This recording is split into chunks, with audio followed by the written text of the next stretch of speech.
Hey guys, what's up? I am Nikhil from Dope Motions and welcome to this brand new After Effects tutorial. In today's video, I'm going to show you guys how to create this cool typography animation inside of After Effects without using any third-party plugin. It's a super fun effect and we will be using a non-destructive method to create this complete animation. It's going to be super fun, filled with a lot of different tips and techniques, so make sure you stick around till the end. With that said, let's jump straight into After Effects and get started.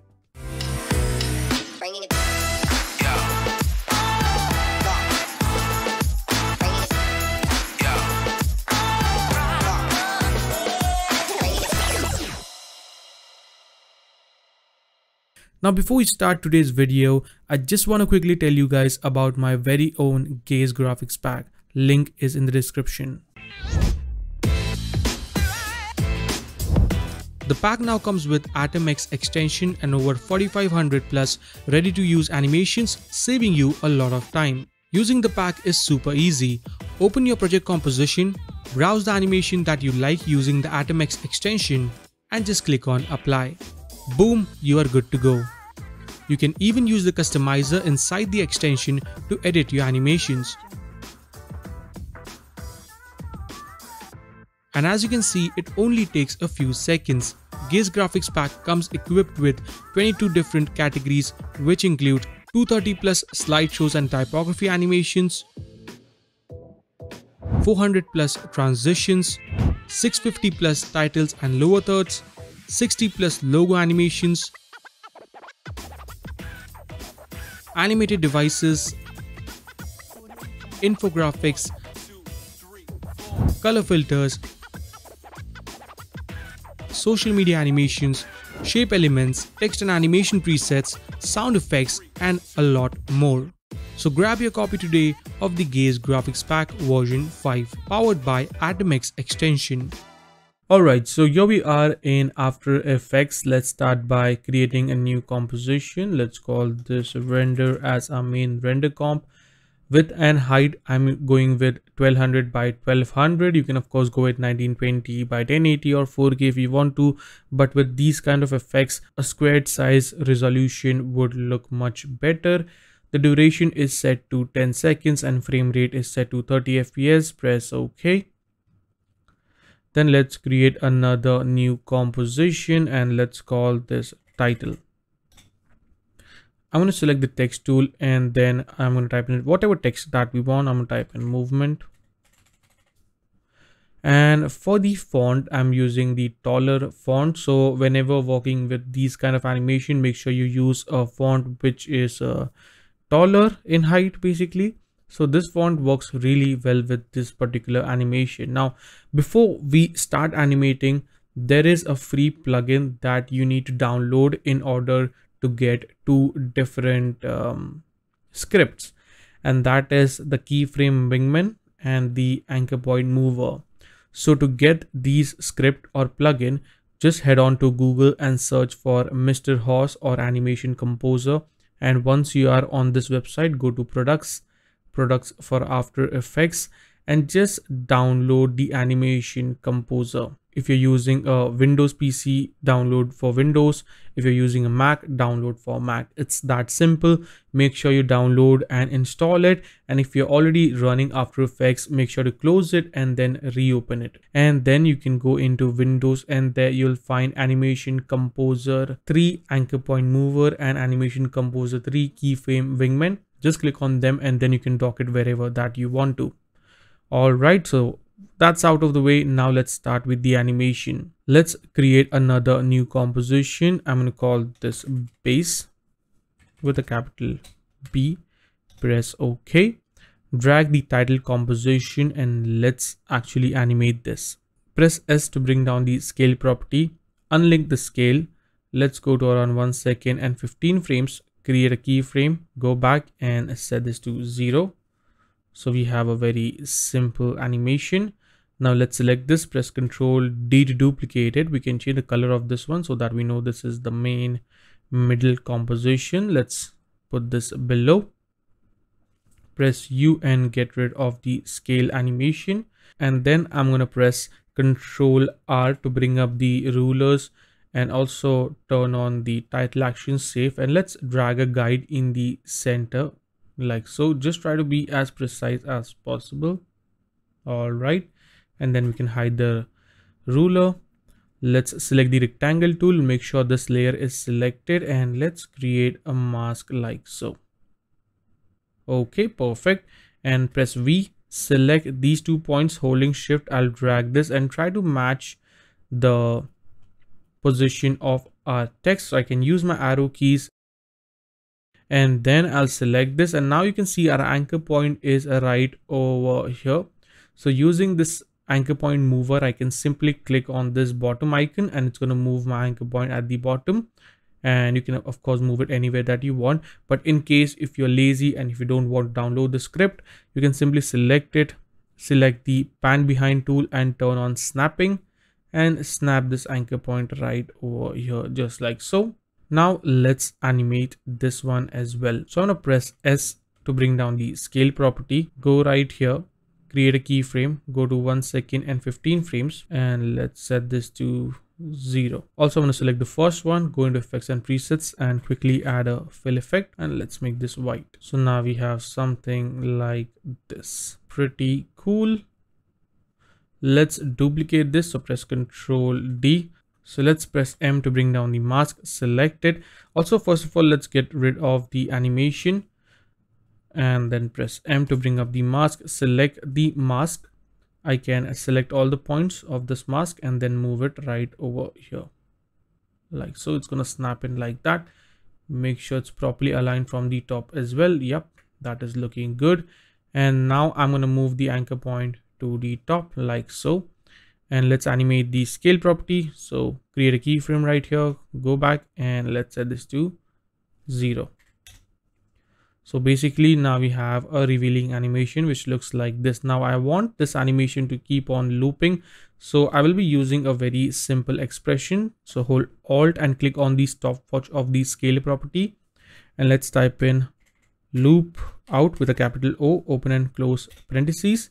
Let's copy this expression, Control C, and paste it on these 2 layers as well. So make sure you hold Alt and click on the stopwatch and then press Control V. So now it's gonna keep on looping like this. All right. Now let's close them up. Now I'll go to around 1 second and 15 frames. Select this, press Ctrl D to duplicate it. Let's move these 3 layers on the top. We can change the color of these layers so that we know it's a different one. And this one to something like yellow. All right. And let's move them right over here. Then go to around 3 seconds, press N, and then right click right here and trim comp to work area. So now what I'm going to do is select this one, the middle one, and make this black, and then copy this fill, Control C, paste it on the rest of this and make this white. So now we have something like this. Pretty cool, right? Now we can select everything, press U so we can just see the keyframes, and I'll select all the different keyframes right here. Make sure you select everyone, and then press F9 to ease them. And then I'll go into keyframe wingman and tweak them. Now basically, if we don't want to use keyframe wingman, we need to jump into the graph editor, right click and go into speed graph. And this can look a bit more complicated and it's quite difficult to adjust these keyframe. So that is why I prefer using keyframe wingman. I can simply, so basically if I select all the keyframes, go into the graph editor, and once again I'll select all the keyframes, and if I use the keyframe wingman, I can adjust the graph using just one slider instead of several different sliders. So I'll set this to around 75, looks good. And now if I preview this, we would have a really interesting animation. As you can see, the movement of our animation is a bit more interesting. So that's that. Now let's create another new composition. The keyframe wingman, we can close this now, we don't need it anymore. So I'll create a new composition. Let's call this effects. I'll drag the base composition here. All right, then right click, go into time and enable time remapping. Then let's stretch this out, and then I'll add the same expression again. So loop out, open and close parentheses, and we have a basic looping animation. But as you can see here, we have a flicker. So to fix this, I'll go just one frame back in time right here, and let's create a keyframe, and I'll move this keyframe just like so. So that flicker is now gone, and we have a continuous looping text animation. Pretty cool. Now, in order to achieve that slicing look, let's create a new solid. I'll call this map, press OK. And then go into effects and presets, search for gradient ramp. Let's double click to apply this. I'll move this point right here and this one right over here. So basically, and then add an effect called Triton. Double click again to apply this. Let's set this to black and set this to white. So we have something like this, and this gradient is going to help us to drive the animation. So we can hide that. Now select the base composition or the base layer and go into effects and presets, search for an effect called time displacement.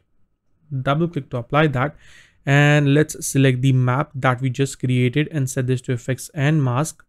And now you can see the map is driving the animation. So the way I move my, the way I change the gradient points, it will reflect in the animation, which is super cool. If you think about it, you can create some really complex animations using this particular technique. So I'll go right here, make some changes. So first of all, I'll change the time to 0.5. And now we need to be very careful while increasing the time resolution. The more the time resolution FPS, the more smoother these edges are going to be, but the more heavier the composition is going to get. So for start, we can start with 200. Okay, so that works quite well. But as you can see now, the timeline is a bit heavy. I usually like to keep it around maybe somewhere around 500, but you can experiment with numbers, but don't go beyond 500, because even with 500 FPS, we still get a little bit of edges. So to fix this, I'm going to add a Gaussian blur effect on this. All right, let's increase this to around 20. So it's going to blur out the edges, but it also blurs out the complete text. So to bring that back, I'll use a curves effect. And then go right here, jump to alpha. I'll drag a point right here, basically preserving the blacks and the whites, as you can see. But the edges doesn't look right. So to fix this, I'll jump into the base again. And let's move the middle text, that is this one, 2 frames forward, 1, 2, and this one as well, 1, 2. So now if I go back into our effects comp, we have this really nice look.